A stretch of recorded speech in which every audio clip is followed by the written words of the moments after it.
Imagine building an offer so sticky, so damn compelling that prospects feel stupid saying no. And you guys, this isn't about slashing prices. It's actually about flipping the script. Right now, you're probably blending in. Same pitch, same services, same results. And it's slowly draining the life out of your pipeline. But what if you could engineer an offer around outcomes, not deliverables, and charge more while doing less? And that's what Hormozi's value equation is all about. But some of you are using it the wrong way. And there's a few simple shifts that will 10x your perceived value and have leads chasing you. And once you see it, you can't unsee it. So let's break down the science behind high leverage offers and build something people can't ignore. All right, crew, welcome back to the channel. We have Alex Hormozi's $100 million offers, but for ecom agencies. Now, whether you're a ecom agency, you run a B2B service agency, any B2B service, these principles still apply, right? So if you're running ecom, this will be very applicable because the examples I give in here are going to be for an ecom agency, but just to know, these principles still apply. Now, let's zoom in here. I have an entire Miro board to show you guys today, and it's really simple on how it's all laid out. Let's jump in. All right, so let's kick it off. We have offer creation phase 1, and this is all about crafting a great offer. And if you guys have not read $100 million offers, where have you been over the last few years? This is a resource that is packed with gold, but is missing some of the context and nuances of like how to set this up specifically for agencies. Now, inside of agency services today, everything's kind of commoditized. They're available everywhere. A lot of people don't have some sort of niche positioning, and all the purchases, all your clients typically come in based off of price, not necessarily value. And that's what we're hoping to change with this video today. If we revisit niche positioning, and I just want to kind of gloss over this for a fast second because you guys understand niche positioning by now. If not, you can go back to some of my old YouTube videos. I have a bunch of videos on niche positioning, but basically what we're looking to do is un-commoditize our service, right? So as an example here, if we had a service for meta ads, and you can find these on Upwork and Fiverr, right? You might get $10, $100 per month, maybe up to $1,000 per month for just running someone's meta ads. Now, it's not niche specific, but if we took it a layer deeper and we said, okay, for meta ads for e-commerce brands, well, maybe we can charge $1,000 to $2,000 per month. But if we're really trying to charge a higher retainer or adding a performance fee on top of it, then we have to go further down into this niche. So here I segmented this into meta ads for e-commerce brands generating 7 to 8 figures in revenue. Or we could take it even a layer deeper and say meta ads for health and wellness brands generating 7 to 8 figures in revenue. So the niche does matter. And there's a quote by Dan Kennedy that I put inside of the Miro board here. There's no strategic benefit to being the second cheapest in the marketplace, but there is for being the most expensive. So don't ever think that your price point is gonna box you out of a certain clientele. It does matter the niche positioning that is in line and in sync with it in order to get these high retainers. Quick overview on niche positioning, check. But where people are typically missing this is problems and solutions, and then how to plug them into Alex Hormozi's value equation. Now, with the value equation, you guys know this, dream outcome, okay, multiplied by the perceived likelihood of achievement, divide by time delay, multiplied by effort and sacrifice equals the value. Now let's break down this equation. If you're not familiar with this, let's have a better understanding of what this is. The top half of the equation is where people tend to spend the most time. Okay, it's the big claims, and these are the big claims that are getting commoditized in our industry every single month.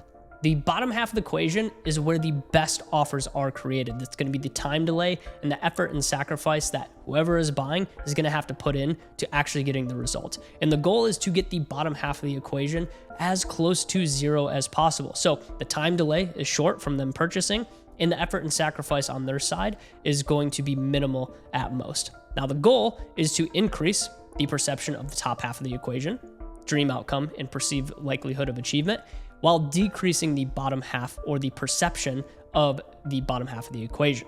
So let's break down the value equation a little bit further here. Okay, we're gonna start with creating the dream outcome. Now, Hormozi has this quote inside of his $100 million offers book: a prospect's dream outcome is the expression of the feelings and experiences the prospect has envisioned in their mind.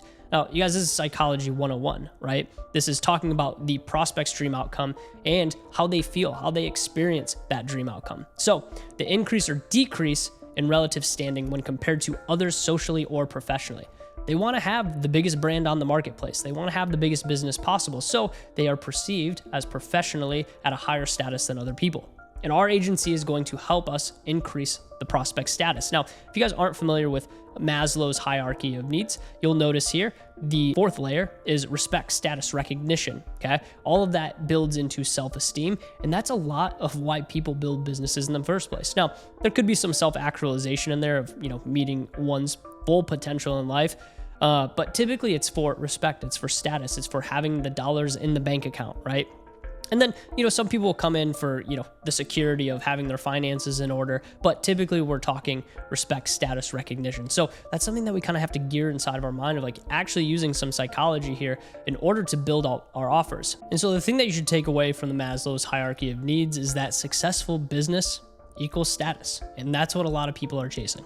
Let's move over to creating the perceived likelihood of achievement, something else that we want to increase in the eyes of our prospect. So how likely does our prospect believe that if they make this purchase, that they're going to gain the result that they were actually looking for? Okay, there's 4 core pillars to this. Okay, we need to have strong messaging, we need to have social proof, we need to have a spanking offer, and we need to have potentially some guarantees. I'll talk about this a little bit in a second, but really what we're going to zoom in on is going to be the actual offer itself. On the bottom half of the value equation, we need to decrease this bottom half, okay, the time delay. So from the time that the client buys to receiving the promised benefit, okay, what does that look like? How quickly is that benefit going to take place? People buy for the long-term outcome, but what makes them stay is going to be that short-term experience. So when we're building these value equations and we're building these offers, we should be focused and centered on getting fast wins. The faster we can win, the higher likelihood of achievement they feel they're going to have, okay? Now, we could say we beat your current agency's ROAS in 60 days, right? That shows us over a 60-day period, we're going to get better results than what they're getting right now. Most will pay for fast over free. So this is a part of a value equation. We want to shrink down, get it as close to zero as possible. And if you're in the ecom space, it takes time to get results for clients, but how can we shrink that down as much as possible? And the last part of the value equation is effort and sacrifice. Okay, this is something that we are going to try and decrease. And ideally, this is a completely done for you service. It's very white glove.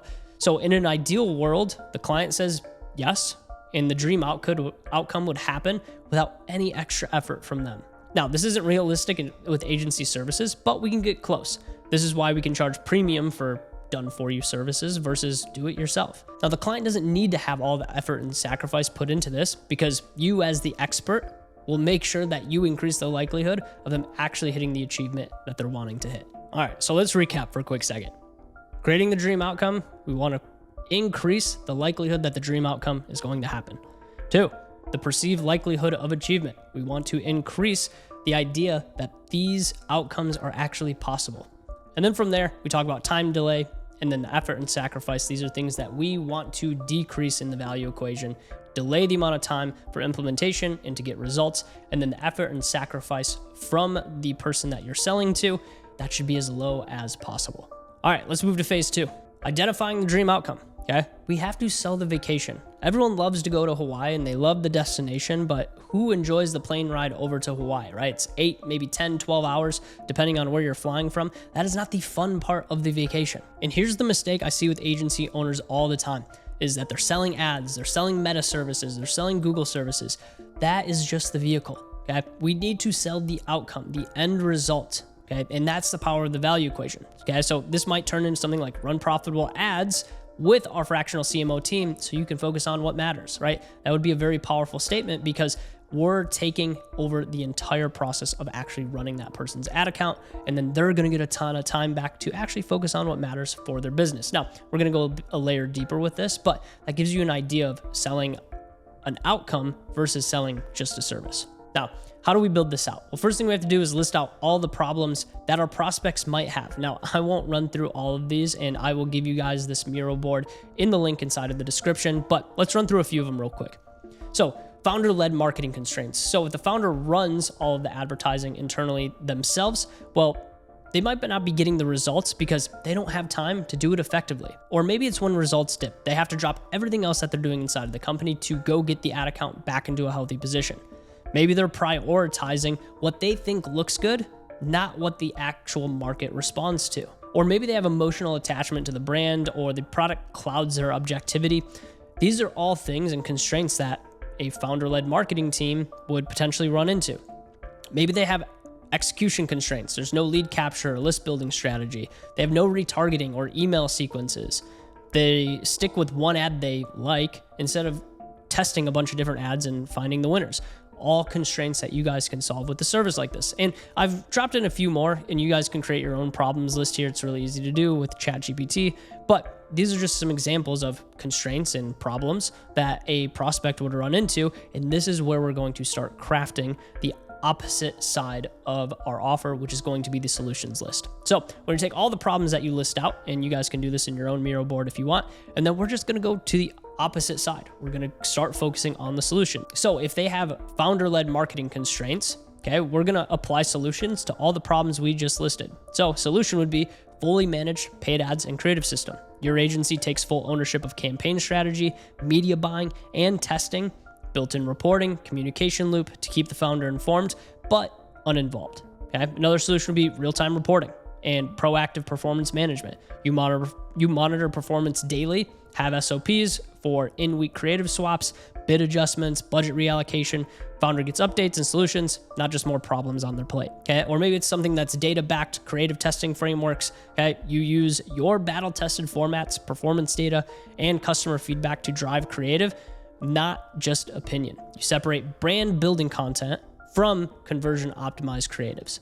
Now, I've listed out a ton of solutions here. I will let you guys go through those, but for the sake of the length of the video, I will let you guys read through those yourself. So list problems, then list the solutions. And then from there, we can start to design what we call our delivery cube. Now, for most agencies, everything's going to be kind of like on the personal attention side, one-on-one. Okay, this is a done for you solution, so there is going to be a one-on-one concept to this. The effort level on your side, it's going to be done for you, right? It's not going to be a do-it-yourself service done with you.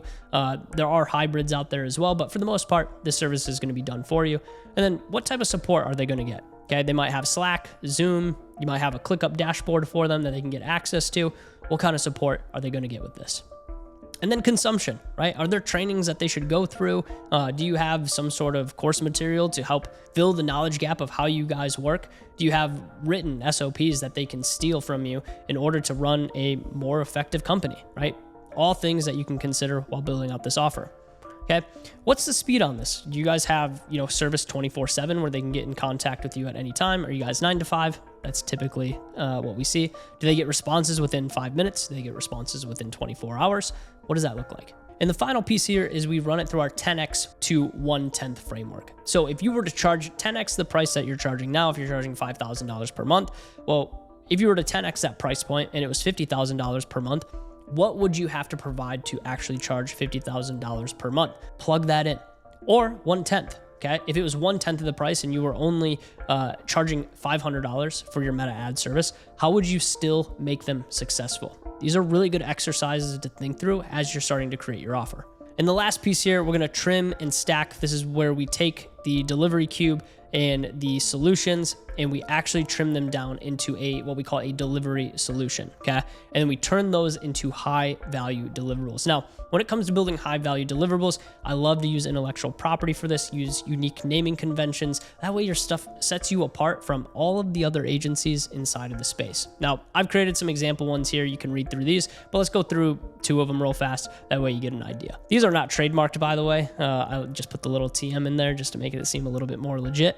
But Growth Unlocked Founders Marketing Liberation System, what does it do? Okay, well, it replaces the founder-led execution with a plug-and-play growth system run by your team. What does it include?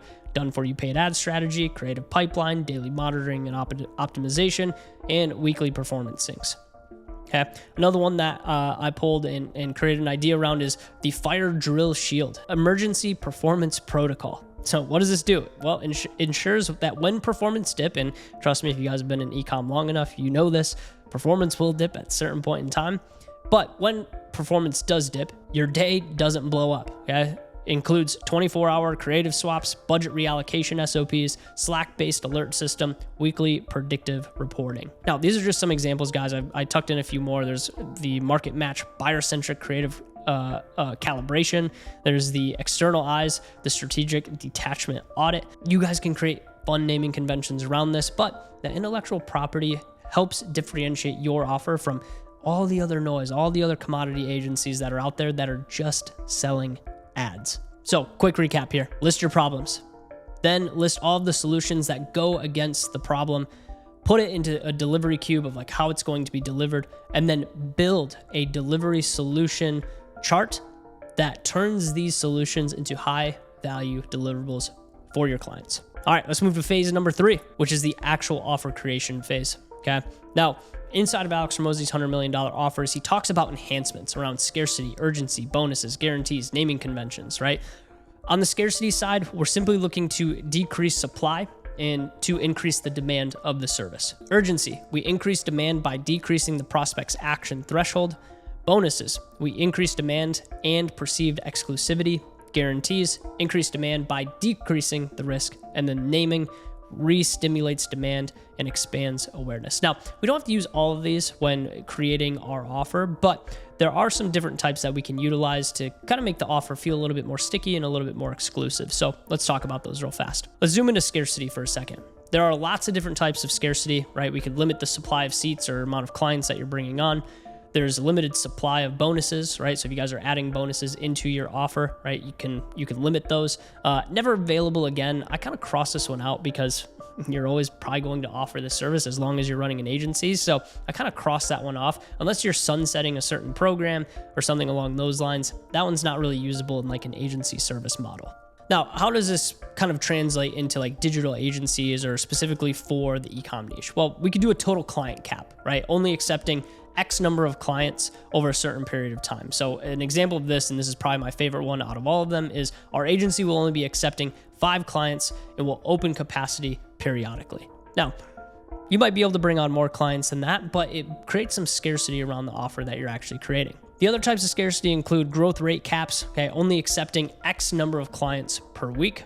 Our agency will only be accepting 2 clients per week until we meet our 5 client capacity. Okay, very similar to a total client cap, but you can also, segment it as a growth rate capacity as well. Or you guys can do a cohort cap as well, only accepting X number of clients per class or cohort. This one's typically used in more like the coaching consulting world, not necessarily for agency services, but an example here would be we only take on clients once per quarter. After that date, prospects will have to wait until we open our doors again. So just some ideas how we can create some more scarcity for your agency. But let's move on to urgency. So we have 4 different types of urgency that we can talk about. We have rolling cohorts, we have rolling seasonal urgency, pricing urgency, and exploding opportunity. I crossed out exploding opportunity because there's not too many of these, but I will say with everything that's happening in the AI space right now, you could create an offer around some exploding opportunity in the AI space. So let's get an example of rolling cohorts, right? If you sign up today, I can get you in with our next group. Rolling seasonal urgency, sign up date,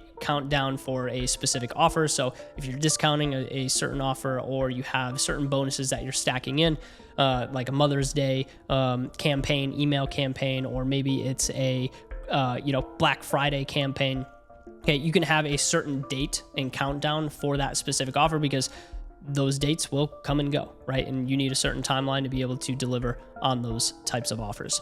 You could have pricing urgency, okay, sign up today, get some sort of promotional pricing, or exploding opportunity. The opportunity is less potent the longer someone waits, right? Especially with AI, the more that AI is getting ingrained into the agency space, into marketing as a whole, it just becomes more commoditized. So if you have something that is very unique on the AI side, I would definitely use the exploding opportunity for a type of urgency that you can build into your offer. All right, let's talk about bonuses here for a second. Now, I pulled this chart specifically from Alex Hormozi's $100 million offers, and you have this quote in here that one single offer is less valuable than the same offer broken into component parts. And this graph gives a really good idea of like, here's everything kind of glued together, but when they are segmented apart, it feels as if you're getting more. So create checklists, tools, swipe files, scripts, templates, and anything that would take time and effort to create on your prospect's own, but is easily created, and once it's created, you can continue to reuse it. Now, I gave some bonus examples here. This is my favorite one at the top. I call it the creative black book, right? Steal the proven angles, hooks, and formats we've tested across $25 million in ad spend. Swipe file includes 50 winning ad frameworks, UGC, product demos, influencer-led, stat-driven, etc. Categorized by funnel, cold, warm, retargeting, and we update these quarterly, okay? This could crush an objection like, what if creatives don't perform? Well, we have our creative black book that we can tap into anytime that ads are fatiguing, okay? The conversion comeback pack. It kind of sounds nasty, but re-engage your dead leads and abandoned carts in 3 days. 3 done for you recovery email flows and SMS scripts, includes 9 high converting subject lines plus CTA templates.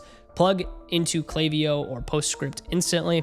The objections that this crush is, hey, we have a list, but it's cold, it's unresponsive, we don't know how to bring it back to life, right? Well, you can get our conversion comeback pack, and we can reactivate all of those people for you. Yeah. Or maybe it's the founder exit dashboard. Remove yourself without losing visibility or control. ClickUp or Notion dashboard that will show all the KPIs, creative tests, upcoming launches, lead flow. Built for founders who want to monitor without micromanaging. Includes team check-in templates and async SOPs. And the objections at this crush, I still want to see what's going on without needing to be in the weeds. Yeah, so those are just some bonus examples. You guys can create bonuses around whatever you think is most effective for your marketplace, but those are just some bonuses that I created. All right, that zooms us into the guarantees, okay? Now, guarantees are a little scary, okay? And there's 4 types of guarantees that I want to cover today: unconditional, conditional, anti, and implied. Unconditional guarantees are the most risky types of guarantees that you can have inside of an offer, which are results or satisfaction guaranteed or your money back. And that leads us into the conditional guarantee. These are a little bit less risky, but they may or may not include refunds based off of certain conditions that you have around your service. So say they don't get you the brand assets in time, right? That would break the conditional guarantee rule that you have because you weren't able to get the assets in time, so you weren't able to deliver the results within the certain time frame that you promised. That's a conditional guarantee. Anti-guarantees, all sales are final. This is my favorite one because I can't guarantee that you're gonna wake up in the morning, let alone being able to control every single aspect of what Mark Zuckerberg wakes up and does, whether Trump increases tariffs or not. There's a lot of things that are outside of our control, so I typically lean toward anti-guarantees. And then implied guarantees, okay, these are performance, rev share, profit sharing. These are work extremely well, especially if you have the ability to charge maybe like a retainer up front, but then also get a performance fee on the side to allow you to grow with that brand. Now, warning, guarantees can be helpful in the sales process and can get people over the line, but people who buy because of guarantees quickly become really shitty clients. So be careful using guarantees. It's not always the magic bullet to get a client across the line in a sales cycle. All right, we're almost there. Last piece, okay? Alex Hormozi uses this naming convention called MAGIC, which is magnet, avatar, goal, interval, and container, right? So what's the, make a magical reason of like why they would want to buy, announce the avatar, give them a goal, indicate a time interval, and compete with a container word, right? So one that I created here was the 90-day ecom growth engine. And then from here, we can finalize the offer stack, okay? We build and install a fully managed client acquisition system that scales your ecom brand without you in just 90 days. And then inside of here, we have all the value stack that we created in the earlier exercises of the Growth Unlocked Founder Liberation System, the Market Match Buyer-Centric Creative Engine, and then we put values attached to each of these, okay? $5,000 value, $4,000 value, right? And you can continue to build this stack out. And then from there, we stacked in all of the bonuses that we talked about in the bonus section, right? With the Launch Week Accelerator, the Creative Black Book, Conversion Comeback Pack, the Founder Exit Dashboard, right? And we give those values, but we're going to give it to them for free if they sign up within a certain period or right here on the call today. And that will get you 90% of the way there with your offer. There's always going to have to be pivots, changes, things that need to happen inside of the offer for it to be fully built out and for it to really hit home with your client target market. But this will get you most of the way there. So if you enjoyed the video, make sure you hit the like button, subscribe to the channel, and we'll see you guys in the next one. Peace. Hey, real quick, before you hop off this video, I got to tell you about our DNA days. If you want you and your team to fly out here to Nashville and have our management team at Hydra be able to give you a 90-day roadmap on the biggest constraints that you are seeing inside of your business right now, make sure you visit the link in the description of this video. It'll lay out exactly how we'll come into your business and be able to fix the biggest constraints around lead generation, sales process, operations, HR, finance. We'll give you an entire 90-day roadmap that you can deploy with you and your team in a 2-day intensive here in Nashville. If that sounds interesting, click the link in the description for more information, and we'll see you out here in Nashville. Peace.